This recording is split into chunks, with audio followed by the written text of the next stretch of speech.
C'est unique dans le sport de haut niveau. Je dis, c'est une histoire de dingue ton truc. J'avais du mal à imaginer qu'un tel événement puisse perdurer. On a tellement de choses en fait à donner aux jeunes. Sans le vouloir, on donne, on s'engage, on tend la main. Un peu plus loin, on gratte, on passe vraiment de l'autre côté du miroir. Famille, je pense que c'est le mot, c'est le mot qui va rester.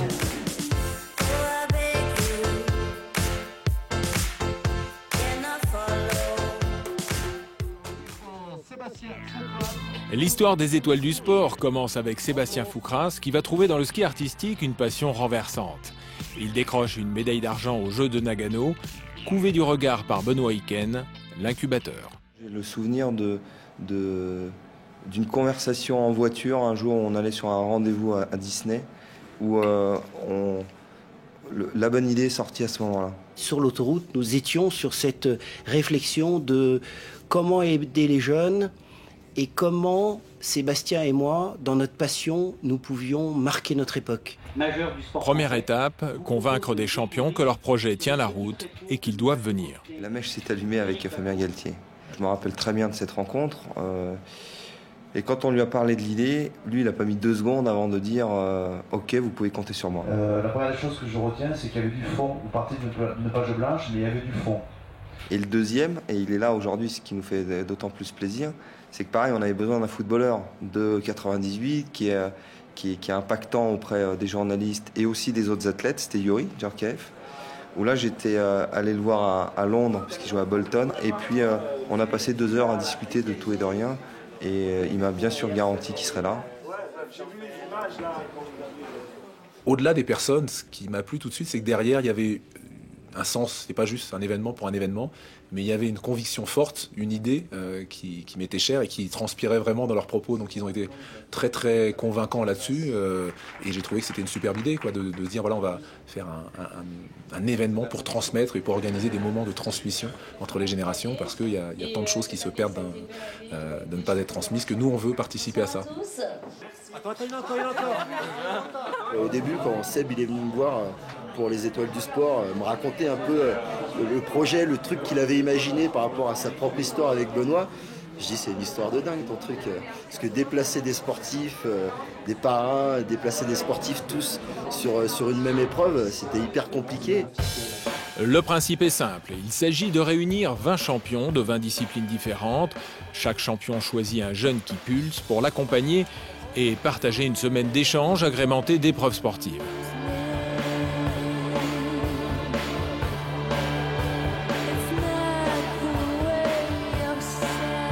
C'est Jean-Luc Crétier qui m'avait appelé directement en me demandant si je voulais bien être son filleul pour les étoiles du sport. Alors c'était quelque chose qu'on ne connaissait pas puisque c'était tout nouveau. Et c'est vrai que j'avais débarqué un petit peu dans l'inconnu. Et puis ensuite, moi qui suis fan de sport, depuis que je suis tout gamin, j'étais un peu mieux de tous ces sportifs et je m'étais dit c'est juste le paradis. Et depuis, je suis toujours super content de pouvoir revenir partager plein de moments avec tous ces champions. Moi, j'adore le sport, je suis un fan de sport, donc rencontrer plein d'autres sportifs, c'est déjà une super expérience. Au début, je dirais que les sportifs n'étaient pas forcément super motivés pour venir et maintenant, ils sont obligés de refuser énormément de monde. J'étais timide et je suis arrivée et tout de suite, en fait, il y a eu une alchimie. Les parrains nous ont pris, sous une protection. On a échangé, on a parlé des bases en fait fondamentales du sportif de haut niveau. Et ben voilà, 10 ans après, j'y suis encore. Fabien Galtier va choisir comme filleul un jeune rugbyman qui sort déjà du lot, Jean-Baptiste Perras, qui vit une semaine de rêve. Cadeau du Père Noël. Je le remercie d'ailleurs de m'avoir choisi. Je suis très heureux d'être avec lui. J'apprends beaucoup de lui parce que c'est quand même une forte personnalité. Pas carrément, hein, je le vois faire, il fait des amis et des amis. Ouais. Je me dis qu'ils ont su créer, je sais pas comment dire, un club, un groupe que j'ai jamais fait ou jamais pu faire, malgré le vécu que j'ai pu avoir dans le monde du rugby, les grandes épopées qu'on a fait, on aurait pu faire un truc, on n'a pas fait.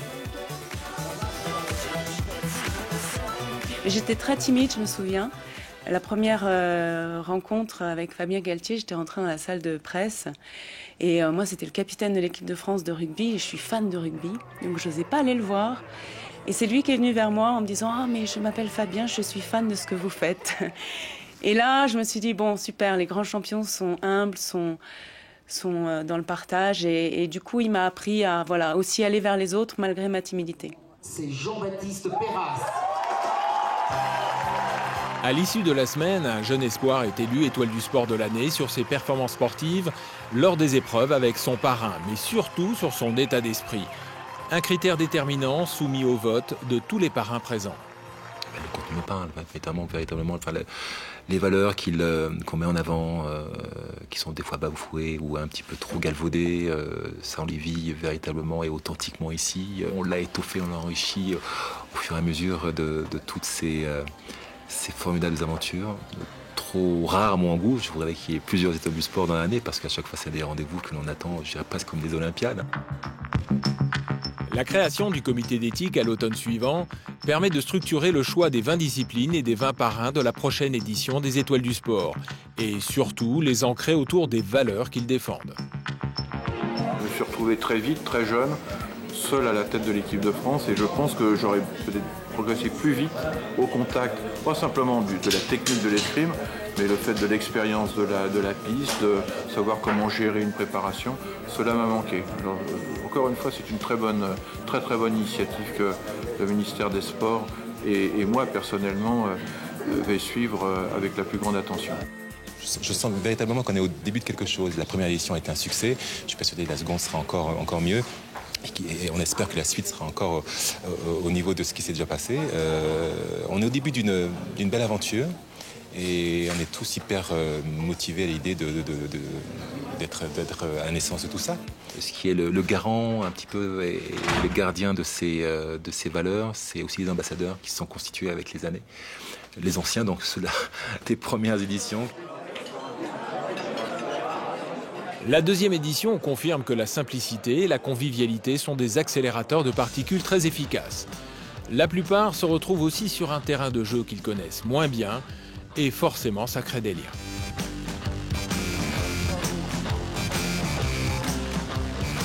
Donc, le concept me plaisait beaucoup. Après, le faire dans un lieu de montagne, il fallait encore oser. Ça n'a pas dû être facile tous les jours pour Benoît et pour Seb. Les champions se donnent à fond dans les épreuves sportives, ce n'est pas une surprise. Cette année-là, Laurent Blanc a choisi comme filleul un jeune footballeur, Mathieu Debuchy. C'était très physique, mais bon, on a réussi et c'est le principal, on a gagné. Quel effet ça te fait de te retrouver là ? C'est du plaisir en fait d'être avec Laurent Blanc, c'est quelque chose de magnifique. Et il t'a déjà filé quelques tuyaux, non ? Ouais, on a un peu parlé hier soir et tout, ce matin, quand on a skié ensemble. Mais je pense que je vais lui poser plus de questions après. Le principe des étoiles, pour moi, c'est extraordinaire parce que j'ai la chance de côtoyer un jeune joueur qui est à l'aube d'une grande carrière, je pense.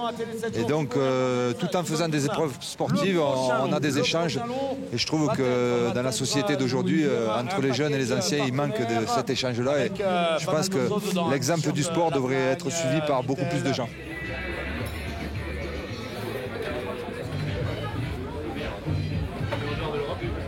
Les 10 ans qui sont passés, on s'enfonce de plus en plus dans l'égoïsme, je trouve. Notre société s'enfonce de plus en plus dans l'égoïsme, l'individualisme. Et c'est vrai que c'est ce que l'on combat ici aux Étoiles du Sport. Et c'est ce qu'il y a de bien parce que entre générations, entre disciplines, on a des discussions, on a de l'échange, on a du lien, quoi. Mais je trouve que là, pendant une semaine, ce qui se passe ne se passe jamais dans le sport de haut niveau. On ne se croise jamais. Enfin, moi, je croisais énormément de gens aux Étoiles du Sport que je regardais à la télé, que j'étais admiratif par rapport aux performances qu'ils faisaient, mais que je ne les connaissais pas.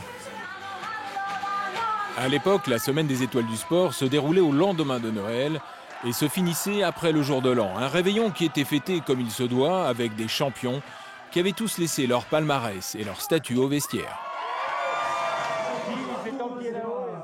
Les épreuves des étoiles emmènent souvent les champions sur des territoires inconnus où ils acceptent volontiers de se retrouver en difficulté. Au début, je voulais tout faire avec la force des bras. Et en fin de compte, il faut une technique. C'est de la coordination. Et ça a été dur quand même pour moi. Et c'est super parce qu'on est un peu tous dans le même bateau. C'est des disciplines nouvelles qu'on ne connaît pas. Du coup, on passe un bon moment. Il n'y a pas trop l'esprit de compétition. C'est plus voilà, pour le fun, quoi. L'étoile du meilleur espoir français s'appelle Terence Joubert et pratique l'escrime. Tu ne réalises pas du tout sur le coup, tu es là, tu te dis, il y a tout le monde qui t'applaudit, tu montes sur une scène, tu comprends pas où tu es en fait, tout simplement. Tu es félicité par des gens que tu admires et c'est vraiment cette image-là qui me reste surtout, c'est voilà, la surprise et de savoir l'impression d'être sur un nuage. On donne l'étoile du sport, donc faut pas le prendre à la légère non plus, c'est pas juste une semaine où tu es là pour faire la fête et uniquement ça. C'est là, t'as une responsabilité, on croit en toi, donc il faut assumer aussi cette responsabilité. Le comité d'éthique 2004 se renforce, des champions olympiques viennent valider les choix.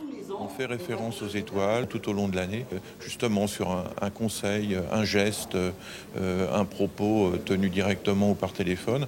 Et ça, c'est encore une fois le signe de la réussite et de la reconnaissance. C'est un très bon souvenir d'avoir participé aux étoiles l'année dernière. Ça m'a permis, moi, de vivre des jeux encore plus forts parce que je suis arrivé aux jeux en connaissant mieux les sportifs qui participaient des autres sports parce que voilà, je les avais connus aux étoiles du sport. Donc, du coup, la fête était encore meilleure aux jeux. Et je pense vraiment que dans le milieu, maintenant, on parle des étoiles du sport et c'est une fierté de participer aux étoiles. J'avais du mal à imaginer qu'un tel événement puisse perdurer parce que ça me paraissait énorme, ça me paraissait gigantesque et pas viable. Je me disais c'est pas possible quoi, de réussir à systématiser ce rendez-vous. C'est vraiment quelque chose d'extraordinaire qui a lieu une fois, peut-être deux fois, mais ils pourront pas réussir à réassembler toutes ces composantes et à faire que tous ces grands champions se retrouvent avec autant de plaisir. Et puis ils l'ont gagné ce pari.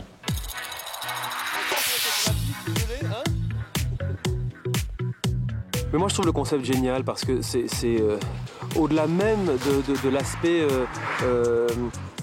transmission un peu d'expérience aux jeunes qu'on parraine. Le but de l'opération c'est quand même ça, c'est de montrer à des jeunes que au travers d'activités sportives on peut comme ça leur faire profiter d'une expérience, d'une espèce de maturité. Je crois de se retrouver avec plein de sportifs qu'on croise souvent dans des émissions de télévision, dont on lit les exploits dans la presse spécialisée, d'un coup de les voir comme ça et de dîner avec eux, de boire un coup avec eux, de parler de leurs exploits, alors qu'il y en a pour certains qu'on connaît depuis 15 ans. Là, pendant une semaine, on les voit tous les jours et ça, c'est un bonheur extraordinaire. Moment improbable des étoiles du sport, Marie-Josée Pérec prend ses premières leçons de ski. À 30 ans, à 35 ans, on a tellement de choses en fait à donner aux jeunes qu'on n'avait pas à leur âge que moi je trouve que c'est un très beau concept. Sur cette troisième édition, les champions découvrent un spécialiste de l'apnée, quasi inconnu, Loïc Leferme, qui va profondément marquer la semaine par sa personnalité. Il est accompagné d'un tout jeune espoir de son club, Guillaume Néry. C'est vrai que quand on nous a proposé de venir représenter l'apnée parmi les 20 autres disciplines, et quasiment que des disciplines olympiques, on était très fiers et conscients de la chance qu'on pouvait avoir de pouvoir avoir cette galerie-là pour pouvoir faire partager notre sport.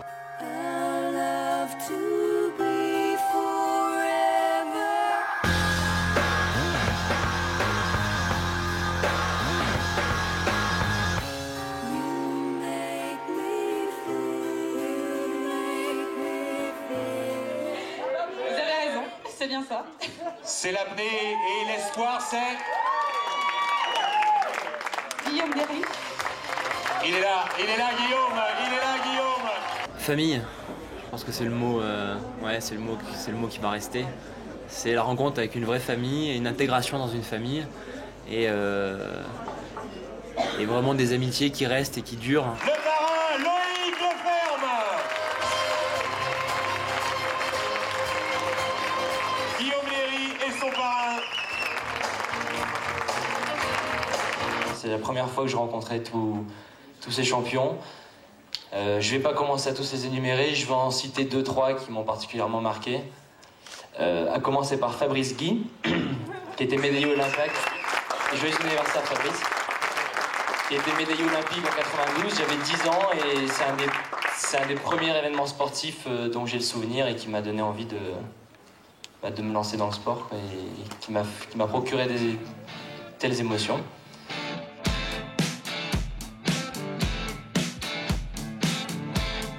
J'ai vraiment souffert de ça quand j'ai commencé ma carrière de sportif. J'étais un tout petit sport et puis j'ai fait des jeux assez jeunes, j'avais 18 ans et je me suis retrouvé à Calgary et aucun contact avec les autres sports, donc ça m'a choqué. Moi qui adore tous les sportifs et tous les sports, je ne voyais pas les jeux comme ça. L'innovation majeure à l'été 2005, c'est la création des Universités des Étoiles, où tous les jeunes espoirs se retrouvent durant une semaine pour assister à des conférences animées par leurs aînés. L'école des champions prend alors toute sa dimension. De l'objectif, du résultat, bien sûr, là on a envie de ça, mais la passion du parcours, il faut aimer ce parcours, il faut aimer cette difficulté à surmonter, il faut aimer cheminer. Ah bah c'est un truc en tant qu'espoir à vivre en tant que gamin, ça doit être assez formidable, ça va être un accélérateur, ça doit donner envie de continuer parce qu'il y a des moments de découragement quand on en est à ce stade-là. Les ingrédients, ils sont connus pour être performants sur le plan du sport, dans le sport de haut niveau. Par contre, à chacun de construire sa recette. Et ce qui est intéressant, c'est que chacun peut s'identifier avec des gens qui sont de la même discipline, mais des gens qui ont le même tempérament, qui ont la même vision de la compétition. L'université s'est imposée d'elle-même et très sincèrement, on y pensait même quand on a créé l'événement. Parce que quand c'est dit dans la bouche d'une star, forcément ça impacte les jeunes. Parce qu'être excellent, c'est quoi aujourd'hui? Être excellent, c'est 2e, 3e, 4e, 5e. Mais comme je vous disais au début, on s'en souvient pas dans l'histoire. Dans la vie, il faut élever ses attentes. Il faut élever son niveau d'exigence. Il faut passer au niveau supérieur. Il faut passer dans des dimensions qui sont autres. Il ne faut pas être bon, il ne faut pas être excellent, il faut être exceptionnel. Si vous voulez réussir à marquer l'histoire, il faut être exceptionnel. Le concept en lui-même, je trouve qu'il est arrivé trop tard. J'aurais tellement aimé pouvoir le vivre quand j'étais athlète. Ça aurait été fantastique, quoi. C'est un exemple qui montre bien l'importance de l'université parce que lui, il est intervenu avec ses tripes, a terminé en larmes et forcément, les jeunes sont repartis en se disant ce qu'il a dit, c'est la vérité. Marie-Josée Pérec va trouver toute la confiance nécessaire dans ce public de jeunes espoirs pour s'exprimer pour la première fois sur son parcours. J'arrivais avec mon petit carnet et j'avais décidé qu'aujourd'hui j'allais faire 23 secondes au 200. Si je faisais 23 secondes 1, moi je recommençais. Et je prenais un réel plaisir quoi, à aller chatouiller ça, quoi. Il était là mon plaisir. Ces jeunes-là, si on leur donne justement, avec leurs jambes de 20 ans, si on leur donne cette expérience, qu'est-ce que ça fera? Vous imaginez, ça serait extraordinaire. Moi, ce qui me plaît vraiment, c'est la partie été, où il y a tous les jeunes qui viennent, qui sont à l'écoute, qui ont envie d'apprendre. Au printemps 2005, j'étais à l'Université des Étoiles et là j'ai senti qu'il y avait vraiment un petit quelque chose qui s'est passé. Comme si tout ce que j'avais pu toucher du doigt sur l'édition hivernale, c'était vraiment concrétisé dans l'été par un vrai savoir plus formel, plus théorique, mais du coup que j'ai pu appliquer à mon activité et les résultats derrière sont là pour montrer que ça fonctionne.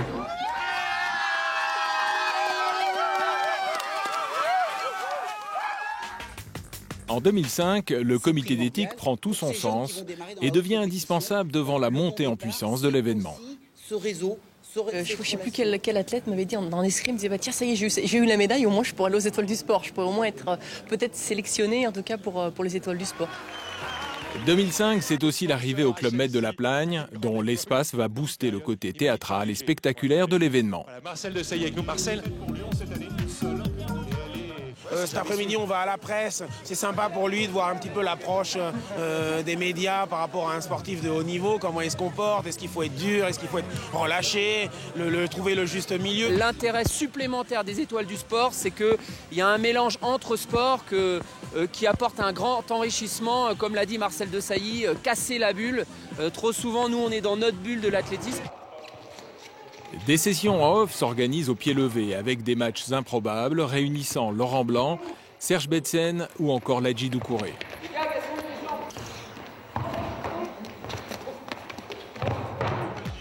Ladji Doucouré prend de l'envergure. Il est devenu champion du monde et passe du statut de filleul à celui de parrain, sous le regard protecteur de son propre parrain de l'époque, Stéphane Diagana. Il y a une volonté des espoirs aussi derrière d'assumer leur rôle, de rendre aussi à leur tour, de partager cette expérience pour aider d'autres à éclore au plus haut niveau. Donc ça fonctionne, je crois, quand on a reçu en tant qu'espoir, on a envie de donner derrière. Cette année-là, Manuela Galtier, l'espoir de Ladji Doucouré, est élue étoile du sport de l'année. Les étoiles du sport 2005. Non, on s'y attend pas du tout. Moi, je me suis arrachée sur chaque épreuve physique. Après, je suis restée moi-même, j'ai parlé avec les espoirs, avec les parrains. On a rigolé, tout le monde était accessible, on s'est éclaté. Et voilà. Puis Ladji a été là, pas seulement pendant la semaine des étoiles du sport, parce qu'après, je me suis entraînée pendant 1 an et demi, 2 ans avec lui. Donc, c'était vraiment au quotidien. Dès que ça allait pas, il était là pour me conseiller, par message, par téléphone, je le voyais. Donc non, ça a été sur du long terme, les conseils. Donc oui, j'en ai complètement profité. On voit que tout le monde se prend au jeu et puis tout le monde a envie de revenir. Tout le monde se bat pour être là et c'est bien, c'est le but de toute façon et j'ai envie d'être là encore, moi.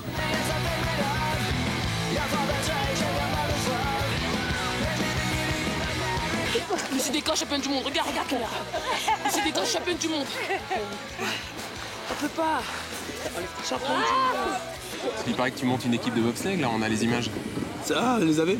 L'équipe du Mali, oui. En fait, on avait nos collègues américains qui avaient essayé de participer aux Jeux olympiques. Bon, nous, on a décidé de participer, mais de gagner. Derecha, izquierda. Les participations, on connaît bien les free play, Coubertin, tout ça. Là.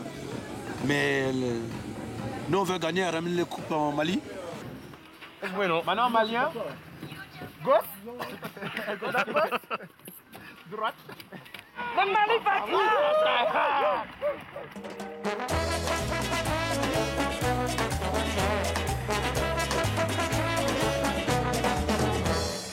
arrive à faire, quel que soit l'adversaire. L'université d'été prend de l'épaisseur avec la présence de spécialistes et de consultants du monde du sport.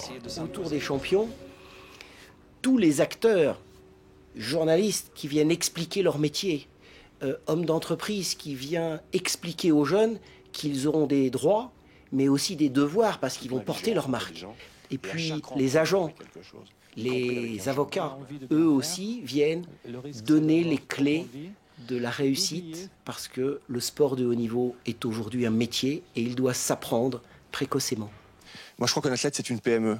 C'est une PME très particulière, c'est pas une PME comme une autre, mais c'est une vraie PME. Fabien Galtier, cette année-là, va se livrer avec beaucoup d'intensité. Une intervention qui aura marqué les esprits. Je l'ai fait naturellement. Je l'ai fait après avoir travaillé quand même, parce que ça demande un peu de travail, un peu d'organisation, un peu de réflexion. Ça demande à se poser pour pouvoir justement le donner, le livrer. Et je crois que cette période-là aussi où j'étais moins performant, c'est parce que j'avais perdu beaucoup de confiance en moi. J'étais pas assez dans le présent, j'étais trop dans l'image, j'étais trop perturbé par un environnement qui m'avait transposé ce que je n'étais pas, d'accord. Le public, ce stadium, ça fait 37 000 places, quoi. Me fait une ovation, mais un truc. Et là, je planais. Il pouvait rien m'arriver. Il me donnait une force. Je rentre, le match était difficile, d'accord. Et j'arrive dans cette équipe avec aucune confiance, avec aucune peur, dans le présent. J'étais dans le présent. J'étais dans le présent. Je pense qu'il a bien fait ressentir ses émotions. Et je pense qu'il y avait beaucoup d'émotions dans la salle. J'en ai parlé après avec plusieurs personnes. Il a vraiment fait ressentir ce qu'il avait au fond de lui. Sans le vouloir, on donne, quoi. On s'engage, on tend la main, on accompagne, on écoute, on propose. Et c'est ce qui s'est passé là.